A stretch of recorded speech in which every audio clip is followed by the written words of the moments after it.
Bueno, estábamos charlando un poquito con las visitas que tenemos aquí en la radio. Han venido los concejales de Rivadavia Primero, Magalí Pérez y Mauro Mercado, para charlar y para contarnos un poquito qué fue lo que sucedió. Ayer se trató en el Consejo Deliberante la ley madre de los municipios, que es el tema de la fiscal, la impositiva y el presupuesto, precisamente, ¿no? ¿Cómo les va? Buen día. ¿Qué tal, Ricardo? ¿Cómo andás? ¿Cómo andan ustedes? ¿Todo bien? Bien, muy bien, por suerte. Bueno, cuéntame un poquito, ¿qué fue lo que pasó anoche? Bueno, la realidad es que ayer tuvimos una sesión, como bien comentaba, es como dos sesiones en una, digamos, ¿no? Por un lado, primero tuvimos lo que tiene que ver con el tratamiento de la ordenanza impositiva y fiscal por medio de la convocatoria de Asamblea de Mayores Contribuyentes, donde justamente se votó los proyectos de ordenanza impositiva y fiscal del municipio. Y después de un cuarto intermedio ya pasamos a lo que tiene que ver con el tratamiento del presupuesto para el presupuesto 2022, digamos. Uh-huh. Así que fue como dos sesiones en una las que tuvimos en el día de ayer. Perfecto. Vamos a ir acomodándonos y vamos a ir tocando tema por tema, si les parece, ¿no? Bien. Tuvimos también, muy importante para nosotros, un homenaje a Petete, que la realidad es que estamos pasando como partido político un momento difícil porque la queríamos todos mucho, y la verdad que fue un honor para nosotros poder homenajearla en su casa. Ella pasó muchos años en el consejo. Es cierto. Así que también importante, entre todas las cosas que hicimos ayer, haber tenido el momento para poder homenajearla y acompañar, aunque sea a la distancia, a su familia, que no la debe estar pasando nada bien. Uh-huh. ¿De cuánto es el presupuesto para este año? Bueno, para este año el presupuesto tiene un aumento promedio del orden del 40% en general, y consta de un presupuesto de 2.500 millones aproximadamente para Rivadavia. Ya te digo bien el dato, son 2.552 millones. Ajá. Que el municipio, destina esa plata en distintas proporciones dentro de las áreas, ¿no? Para que se dé una idea al vecino, normalmente el 31% de esa masa se la lleva el área de salud, el 29% el área de obras públicas, después tenemos Secretaría de Gobierno, Desarrollo Humano, digamos. Después se va dividiendo entre el resto de las áreas, pero siempre dando una impronta muy importante a lo que es salud y obras públicas como área principal, se podría decir. La realidad es que de toda esa masa, digamos, de presupuesto, prácticamente 50% está previsto para lo que tiene que ver con sueldos. Digamos, históricamente ha sido así. La masa salarial se lleva alrededor de la mitad del presupuesto municipal. O sea que 1.250 millones de pesos en sueldos. En sueldos. Ahí tenemos que tener en cuenta que el presupuesto se compone de las tasas que recauda el municipio, claro, pero también de los fondos, en este caso la coparticipación que recibe por parte de provincia, que históricamente la coparticipación también siempre se ató a sueldos. Entonces el 100 por el 98 y pico por ciento de esa plata que llega de provincia se ata a sueldos, y así fue como, por ejemplo, el intendente Javier Reynoso citó a la comisión tripartita en el mes de noviembre para otorgar un aumento de sueldos que va a ser este año del 45,2% al empleado, en un esquema de un 20% a partir de enero, digamos, y un 10 en julio y un 10 en octubre. Y que representa para el municipio un esfuerzo enorme, porque la realidad es que el contexto macroeconómico no acompaña. Uh-huh. Yo ayer hablaba en la sesión y dije, estamos hoy en promedio en el peor salario en dólares en los últimos 26 años. Vos te dé una idea, yo nací hace 26 años, desde que nací hasta hoy el peor salario en dólares, y la realidad es que nosotros desde el municipio, obviamente que tratamos de acompañar al empleado municipal que no la está pasando bien, porque el contexto macroeconómico para todos está difícil. La realidad es que representa un esfuerzo muy grande, y ya el empleado municipal tiene una previsibilidad sobre el año de cómo van a variar sus ingresos, ya sabiéndolo el año anterior, claro, a cuando arranca el año, digamos. Sí, y básicamente lo que contábamos en el despacho de bloque justamente era, el presupuesto, como bien decías, es la herramienta más importante que tiene el departamento ejecutivo, porque en definitiva es su programa de gestión. Claro. Y en eso, justamente este presupuesto expresa, digamos, 4 ejes fundamentales que están destinados, como te decía, a salud, a obras, a educación y a la parte productiva. Digamos, si queremos desdoblarlo así en cuatro, si se quiere, y en cada una de esas áreas el municipio tiene planteado digamos, un montón de acciones. Sabemos, como bien te decía, en lo que tiene que ver con salud, todo el trabajo que se viene realizando en el hospital municipal, no solamente en la parte de edilicia, sino que sumando nuevos profesionales con nuevos servicios y nuevas especialidades, digamos. Entonces, digamos, el área de salud siempre es un área fuerte de este municipio y se le ponen todos los recursos para poder atender al vecino de Rivadavia, y ofrecer cada vez más especialidades que implican justamente que el vecino no tenga que viajar. Más, digamos, lo último que se sumó, por ejemplo, son todo lo que tiene que ver con estudios anatomopatológicos y un laboratorio que hace realiza esos estudios aquí a nivel local, que todas esas cuestiones debían hacerse fuera del distrito, ¿no? Claro. Además de todo lo que son mejoras edilicias, con la adquisición de las 2 plantas de oxígeno, estas que donó tanto C. Menéndez como La Criolla, en realidad ya se pudo inyectar de oxígeno a todas las habitaciones del hospital por medio de los paneles de gases, digamos, ¿no? Así que la verdad es que, digamos, el hospital se ha transformado para bien, y eso obviamente es una decisión política de que así sea, ¿no?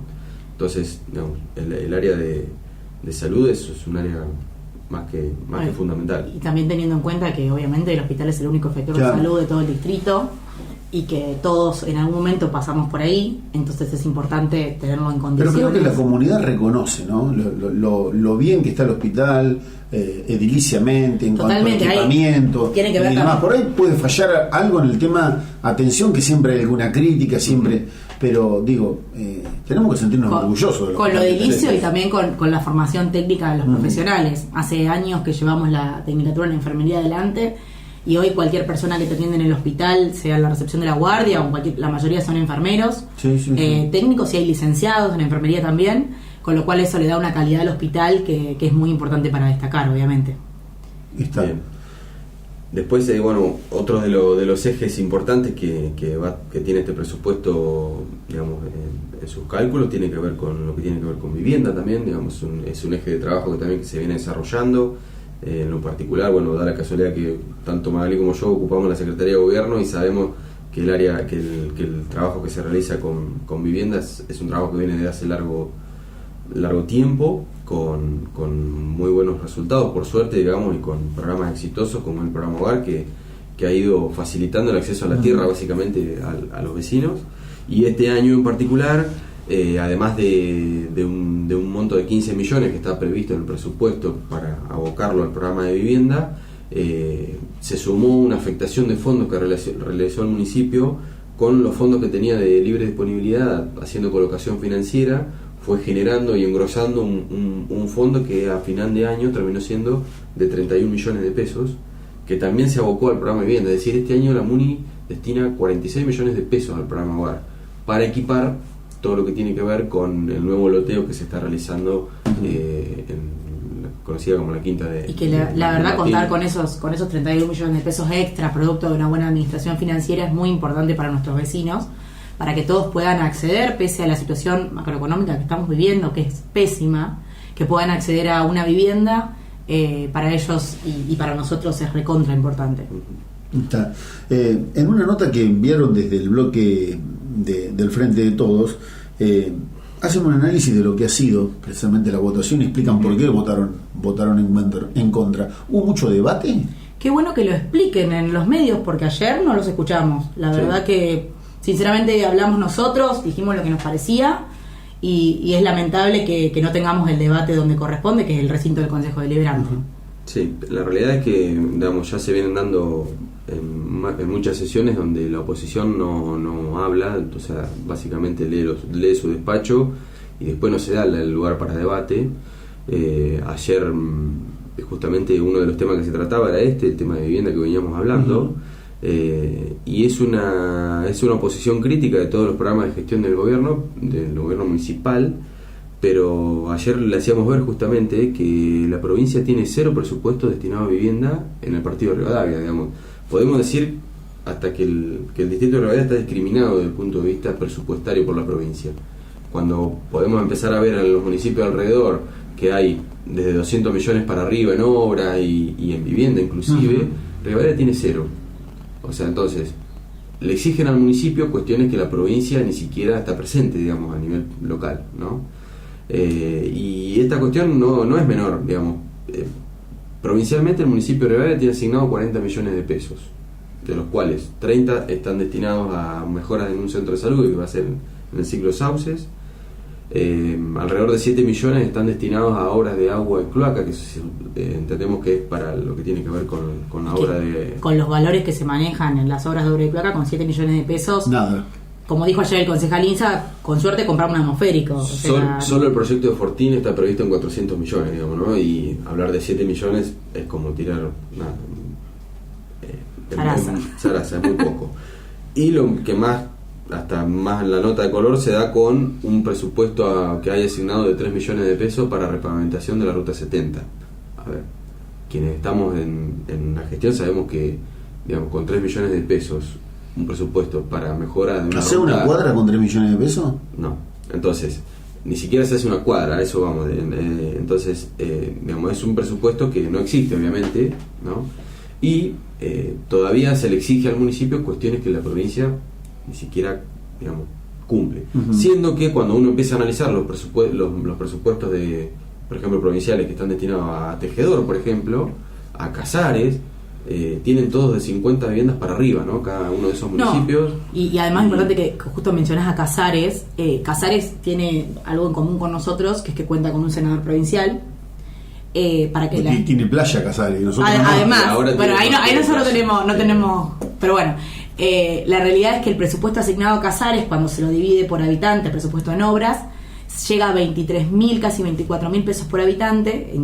Las personas que viven en Casares va a recibir 24.000 pesos en obra por parte de la provincia, y un rivadaviense va a recibir 2.300, o sea, 10 veces menos.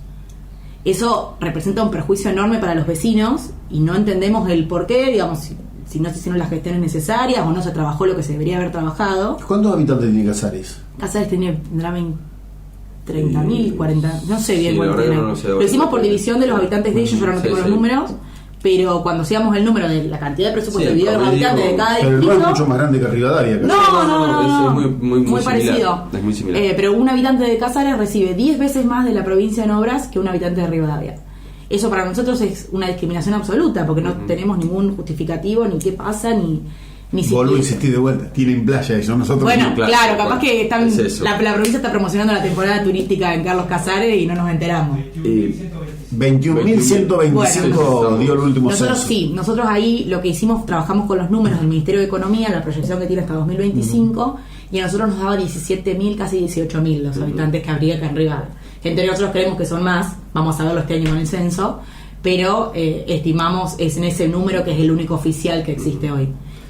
Después, una cuestión que también se trató y que también vale la pena atarlo con el presupuesto provincial, tiene que ver con el proyecto que habíamos presentado de nuestro bloque con respecto a la subestación Edén. ¿Te acuerdas que en la semana habíamos estado charlando de lo que implicaba, digamos, el tema de que la subestación tiene un transformador ocioso, que hace falta una obra de infraestructura para ponerlo en funcionamiento y no tener los problemas que estamos teniendo cuando hay alta temperatura?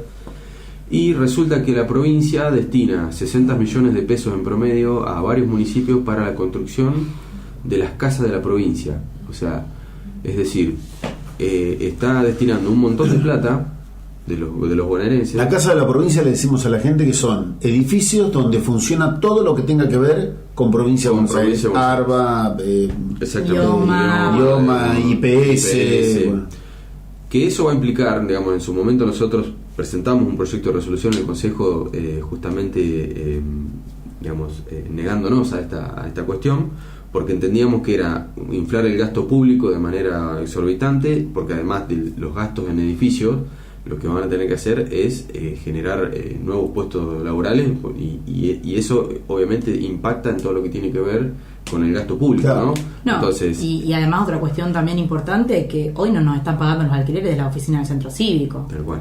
Entonces, me parece que la provincia debería priorizar cumplir primero con sus obligaciones y después extender en lo que deseen gastar su dinero, ¿no? Pero primero cumplir las obligaciones. Como hacemos todo en casa, cuando tenemos que pagar la luz, pues si no nos la cortan. Y quería hacer esta analogía justamente porque, digamos, en vez de destinar 60 millones de pesos a una casa de la provincia, como está haciendo, digamos, los trabajos que son necesarios en la subestación rondarían esa cantidad de plata. Entonces, ¿a qué está priorizando la provincia, no? A eso me refiero. Digamos, las inversiones en EDEN dependen de la Secretaría de la Dirección Provincial de Energía, de la EP. Y la verdad es que ese dinero no aparece, hace años que andamos atrás de estas inversiones.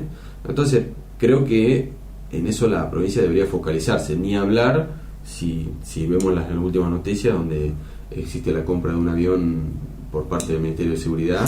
Es locura. Todavía no lo compraron. 7.250.000 dólares. Sí. Entonces, pero el avión está en venta en 5.750.000. Son $2 millones de sobreprecio, digamos. Tal cual, que estaría pagando la provincia. Entonces, cuando vemos esas cosas, digamos, ayer justamente fuimos muy críticos en ese aspecto, ¿no? Es decir, se le exige al municipio desde la oposición cuestiones como estas, y se los critica por las políticas de vivienda, por las políticas de salud, por las políticas de producción. Digamos, ayer nosotros hacíamos un raconto de este año de todo lo que va a estar destinado en el presupuesto para producción, porque no solamente tenemos los emprendimientos productivos, que son importantes, digamos, que es la herramienta que tiene el municipio para dar microcréditos, pero sino que va a haber una inversión muy importante en la construcción de naves productivas en el sector industrial planificado, de más de 9 millones de pesos. Va a estar planteado el desarme de los galpones en el polo universitario, que a su vez eso se van a reconvertir en las naves productivas. Pero además hay un programa que es el programa Rivadavia Entrena, que es un programa que depende de producción y que tiene a más de 70 chicos haciendo capacitaciones en el ámbito privado, ¿no? Es decir, la MUNI les paga, digamos, una parte del sueldo y el seguro para el seguro de riesgos personales para poder estar ejerciendo en el ámbito privado. Y digamos, y todo eso, la realidad es que son más de 27 millones de pesos que se van solamente en producción. Obviamente con una decisión de que es un área que hay que desarrollarla, ¿no? Y está planteada en el presupuesto. Entonces, pasa que no se lo lee el presupuesto. En realidad solamente se abocan a lo que está cargado, digamos, en un ítem, pero cuando uno desglosa y empieza a averiguar, digamos, por ejemplo, el programa Rivadavia Joven que yo te comentaba está cargado por una cuestión técnica, está cargado en desarrollo humano. Y eso hay que saber leerlo, hay que preguntar y hay que averiguar cómo está cargado. Entonces sí, es fácil. Hay que estudiar, hay que estar y conocer el tema como para poder después uno hablar. Claro, la nota de la oposición hoy habla de que hacen un paralelo entre lo que se gasta en políticas de comunicación, que son 14 millones, y lo que se gasta en producción, que son 11 millones y medio. Y que en políticas de comunicación no son 14 millones porque más de la mitad de eso está destinado al sueldo del personal que trabaja en el área. La realidad es que solamente a prensa y publicidad se destinan 4 millones y medio de pesos en todo el año para tomar una relación. Podrían destinar un poquito más. Claro, porque bueno, también los ayudamos a ustedes a que sigan, porque digamos, nosotros ahí nos diferenciamos, trabajamos con todos y la realidad es que nos interesa darle publicidad a nuestros actos de gobierno. Y la realidad es que ese 4 millones y medio en todo el año es el mismo presupuesto que destinó el gobernador Kicillof en diciembre para comprar frisbees publicitarios para la playa. 20.000 frisbees a 225 pesos cada uno. Cuando yo entro al Mercado Libre y quiero comprar uno, vale 175. Todos sabemos lo que tu mujer tiene comercio, que sabes que si compras en cantidad el precio debería bajar. Es cierto. Entonces, estamos hablando de un sobreprecio del 30% en cada frisbee, un sobreprecio de $2 millones en el avión, y así podemos seguir y estamos funcionando que se está llevando la plata a la casa. Y justamente cuando hablamos de prensa, la realidad es que para el año 2022 prensa va a impactar en el 0,2% del presupuesto. Cuando hablábamos que es un presupuesto equilibrado, que los mayores porcentajes están en las áreas más importantes, digamos, justamente prensa no es un área, digamos, que marque la diferencia dentro del presupuesto. Al contrario, ya te digo, el año pasado fue el del 1,6% la cantidad de dinero destinada en proporción a prensa, y este año va a ser del 2%, por un solo hecho, por la inflación nada más, digamos, ¿no? O sea, Entonces, digamos, estas cuestiones que siempre se pretenden instalar, nosotros obviamente hacemos hincapié en remarcarlas porque son mentiras, digamos, ¿no? Justamente la oposición miente en estas cuestiones, y ahí es cuando nosotros queremos explicarle justamente al vecino los datos reales, ¿no? Es decir, a ver, no hay más dinero en publicidad que en producción. O sea, y le mostramos los números de esto. Sí, o sea, hay dos opciones: o mienten o no saben leer, porque la realidad es que el presupuesto es bastante claro, y es cuestión de agarrar y leer los ítems y darse cuenta que de esos 14 millones que ellos acusan que se van a gastar en publicidad y demás, que la mayor parte está destinada a los sueldos del personal. Y eso lo dice un ítem que dice destinado a sueldo del personal, asignaciones familiares, y no recuerdo qué otro ítem más, cargas sociales. Y cargas sociales, claro. Es cuestión de abrirlo y leerlo, no mucho más que eso. Y ahí justamente está la proporción que yo te decía al inicio de la nota, que el 50% del presupuesto planteado en cualquier área del municipio que analices se la lleva el personal. O sea, porque justamente es el gasto de funcionamiento del área, digamos, ¿no? Durante todo el año. Y otra cuestión a la que la oposición no hace mención, nosotros pudimos hacer un raconto de todos los fondos que tuvo que destinar el municipio para cubrir falencias de provincia o de nación, respecto de, ya sea por ejemplo IOMA, digamos, la IOMA le debe al municipio solamente por el año 2021 7.183.000 pesos, ¿no? Para decirlo vuelta. 7.183.000 pesos son servicios que ha tenido que pagar el municipio a afiliados de IOMA que han tenido que hacer algún tipo de tratamiento, llámese intervenciones quirúrgicas, traslado, todas cuestiones que IOMA no está cubriendo y que el municipio termina haciendo los traslados desde el hospital, con personal municipal, con costos del municipio. Y eso, perdón, es lo que se le puede cobrar a IOMA. Después tenemos otros gastos encubiertos. Cuando tenemos el personal que por la situación económica que está pasando tal vez no tiene 2.000 pesos para un análisis de sangre, o no tiene para ir a hacer la consulta en un privado que cobran arriba, o tiene que operarse y necesita un dinero que le cobre el profesional de honorarios en otro lugar.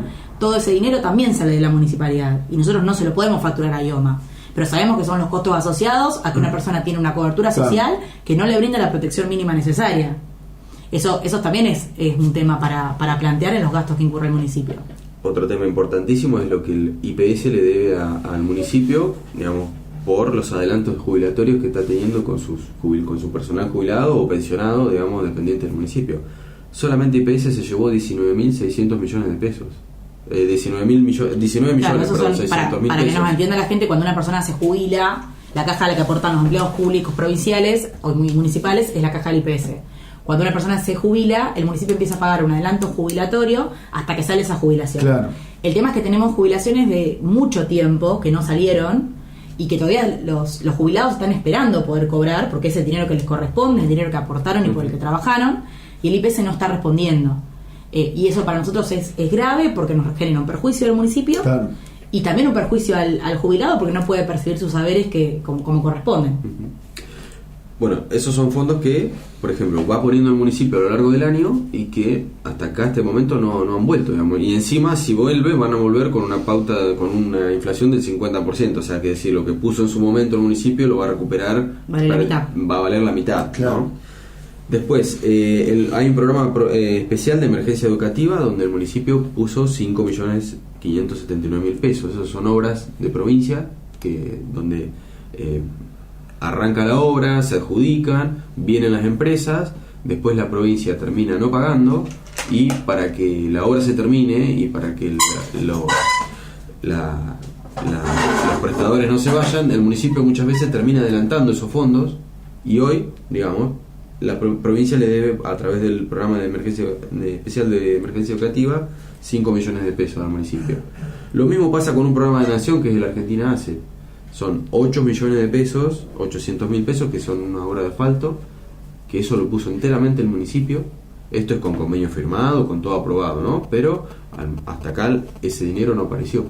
Entonces, cuando hablamos de estas cuestiones, en total, la provincia o la nación le deben al municipio 41 millones de pesos al día de hoy, digamos, y todo eso son esfuerzos que realiza el municipio, muchas veces poniéndolo con el superávit, digamos, ¿no? O sea, sí, utilizando el superávit para cubrir estas cuestiones Y que no es simplemente que se lo deben al municipio, se lo deben a los rivadavienses que frente a la inflación y cuando el municipio pone un dinero y cuando vuelve, el rivadaviense perdió la mitad de lo que tenía, de sus aportes y de lo que le corresponde. Eso es lo grave en esta situación.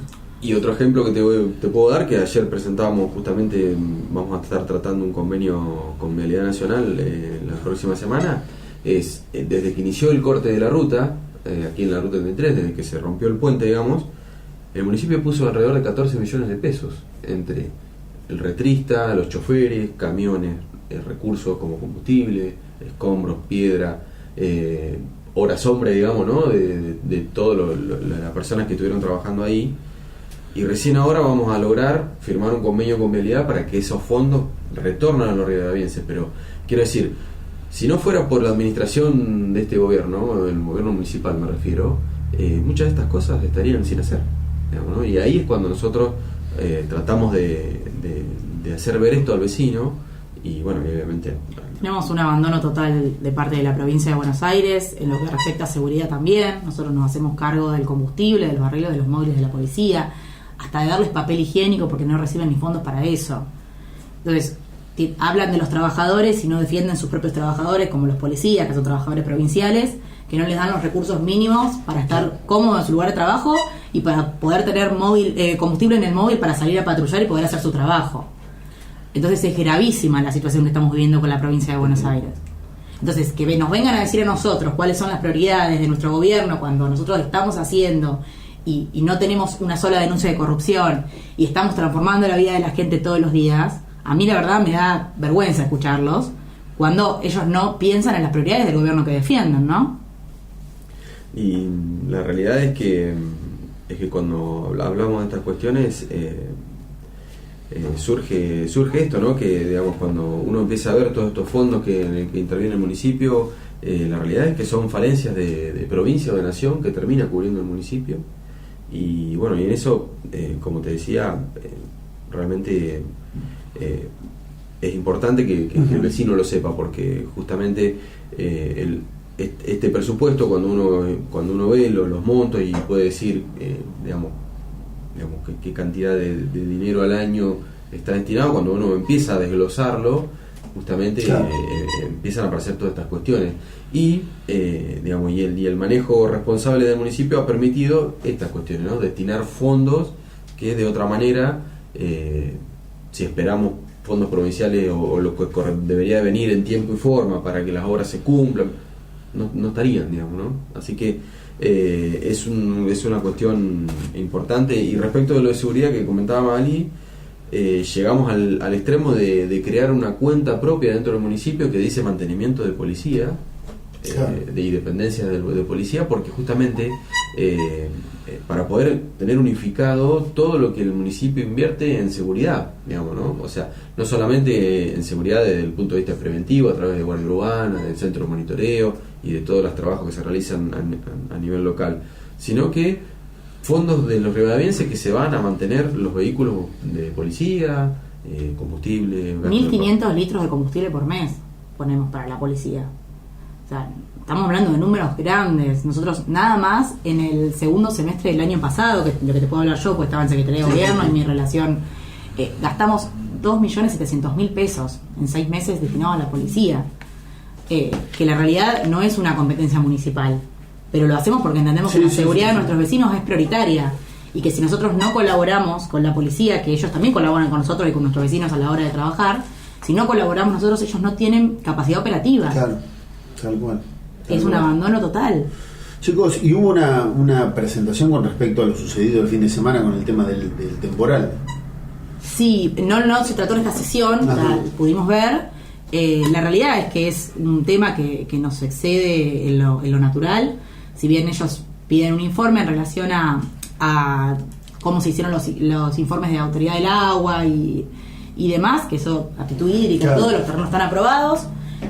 Lo que hay que entender, obviamente, que fue una situación excepcional, que hubo lamentablemente temporales en casi toda la zona, también incluso en el conurbano. Obviamente que nosotros desde la municipalidad estamos dolidos por lo que pasó, porque entendemos el esfuerzo de los vecinos y la situación. Por suerte no tenemos que lamentar ninguna víctima ni nada parecido, como sí ha pasado en otros momentos, en otras inundaciones. La realidad es que obviamente que vamos a trabajar para que los vecinos esto no vuelva a pasar, pero obviamente también entender el contexto de una situación que no fue solamente en este barrio donde se plantea, sino que fue en todo el pueblo. Y la realidad es que obviamente desde el municipio estuvimos para acompañar con los vecinos y a colaborar en lo que sea necesario. Tal cual. Justamente cada vez que hay una tormenta, y justamente desde el área de gobierno, que funciona un poco también la parte de emergencias, sobre todo gobierno, obras públicas, siempre se va recorriendo el funcionamiento de los desagües en todas las tormentas, ¿no? Esta cuestión obviamente escapó a los promedios de lluvia que podemos llegar a tener en un día. Inclusive recordemos que llovieron casi 160 milímetros en un solo día, y obviamente generó problemáticas en los puntos donde hay confluencia, digamos, de desagües, ¿no? O sea, hoy un poco fuera de aire hablábamos también de que se han asfaltado un montón de cuadras en la ciudad, que eso también muchas veces acelera el agua hacia los lugares de escurrimiento, y bueno, y es menos superficie absorbente que tenés dentro de la ciudad para ir mitigando un poco esta cuestión, y la realidad es que la comprobación de que no hay problemas en los desagües es que después que había cortado la lluvia, a la hora te puedo decir que ya prácticamente no había agua en cunetas en ningún lugar de la ciudad. O sea, es decir, los desagües funcionaron. El problema es que obviamente llovió a una tasa que no permitía la liberación de escurrimiento de agua, ¿no? Más allá de esta cuestión, digamos, nosotros hemos estado charlando con el área de obras públicas, específicamente en el nuevo barrio se van a tratar de hacer algún par de obras como para acelerar, digamos, lo que tiene que ver con los escurrimientos y mejorar un poco la cuestión del escurrimiento en esa zona puntual, pero te quiero decir que en general, digamos, los desagües funcionaron, pero llegó un punto que se había saturado todo el sistema, ¿no? Sí. Así que obviamente lamentamos lo que es la problemática que tuvieron que sufrir los vecinos, que obviamente genera mucha impotencia, pero fue un fenómeno que escapó a las posibilidades de todos, básicamente, ¿no? Chicos, gracias por la visita. Gracias a vos, Ricardo, por el espacio y por este momento de charla que siempre es muy, muy ameno. Seguramente vamos a tener varias oportunidades durante el año para charlar más distendidos también. Muchas gracias, Ricardo, y bueno, un saludo a toda la audiencia y gracias por el espacio, como siempre.